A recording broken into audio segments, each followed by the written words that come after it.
কি আইসক্রিম বললেন? কোন আইসক্রিম? দাম কত? কোনটা কত? 10 টাকা পিস। এইগুলো 10 টাকা। কি দিয়ে তৈরি করতেছেন?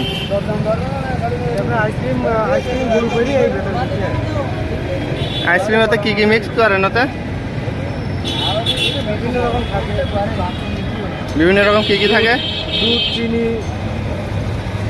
দুধ চিনি আর কি থাকে হচ্ছে আপনার এইদিকে আইসক্রিম যারা তৈরি করে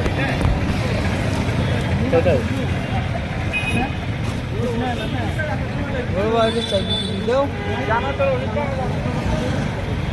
ভাই যত দূর যাবে তত দূর যাবে।